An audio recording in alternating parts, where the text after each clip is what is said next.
like a summarized view, and if you guys want to go deeper into certain aspects, Yeah. that could be Alright. cool too. Because I don't know how long you want me to go in the first answer. But growing up, I had no idea what I wanted to do. As a kid, I think I wanted to be an astronaut.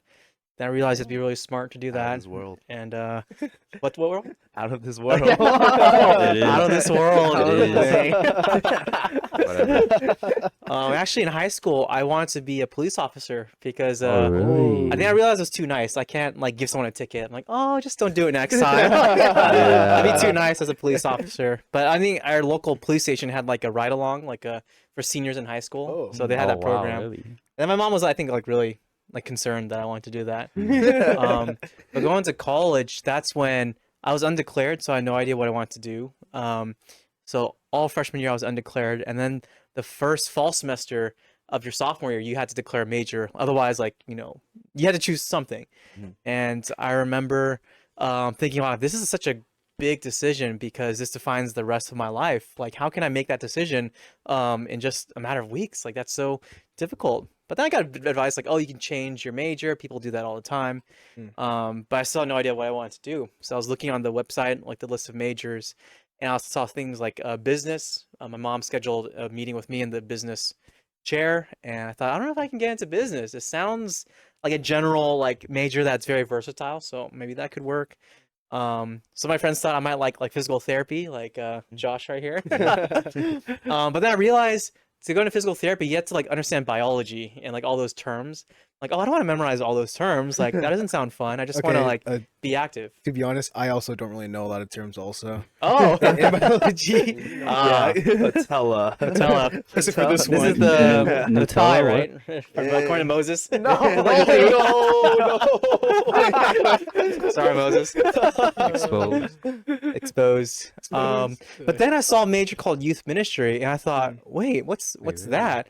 And I clicked on it, and I read the description, and it just really connected with my heart in a very deep way because it said things like, do you want to invest in the upcoming generation? Do you, what's the word? Find a lot of life just spending time with young people and investing in them. And I realized at the same time, without me knowing, I was already doing that. Like when I go back home, I was still going to FCBC Fountain Valley at that time. I would serve in their Bible drill, youth Bible drill. That was really fun. I would serve in their VBS. And I just found myself gravitating to talking with the high schoolers. Even though like I was still in college, I still had my college friends, but I just really cared how they were doing, and because they were in my youth Bible drill. And I realized there was a natural connection that I really cared about, like how they're doing in life. And so I thought, wait, could that be a really realistic option? But I think my mind instantly shut that down. I was like, wait, that's too far-fetched. Like I had to do something more respectable, like makes more money. My high school friends will respect me, or my family will think well of me. So like there's no way youth ministry will work out. Or why would it be an option? Why would God choose me to be a pastor? I didn't grow up my whole life wanting to be a pastor. I think this is when I shared like on a couple weeks ago, but so basically I said, okay, no youth ministry. I'm gonna go into exercise science. So I scheduled an appointment with I think a department chair of exercise science. It's on a Friday afternoon, and I show up, and when I get there, the door's locked, the lights are off, and no one's there. Oh. I'm like, dude, like, They ghosted you? yeah, they ghosted me. Yeah, like I would imagine you would have some responsibility, exercise department, but they didn't, and I was like actually angry in that They were moment. working out. Like, They're exercising 24 hours. at the Long's gym. The Long's gym. So I thought, you know what? I'm like upset right now. I'm gonna walk up to the youth ministry department. It was another building. If someone's there, I'm just gonna talk to them. So I went up there, walked upstairs. The lights were on. Someone was home. And I said, "Can I talk to someone? I'm kind of wrestling with this." And they basically looked at my transcript and they said, "Oh, there's a couple of units you can spare. Why don't you just take a couple classes and see if you like it? If not, you can always change, like go in a different direction." I thought, okay, it can't hurt to take a couple classes. If I don't like it, then that's a really clear answer. So I think one of my first classes was like Christian ministry or something like that.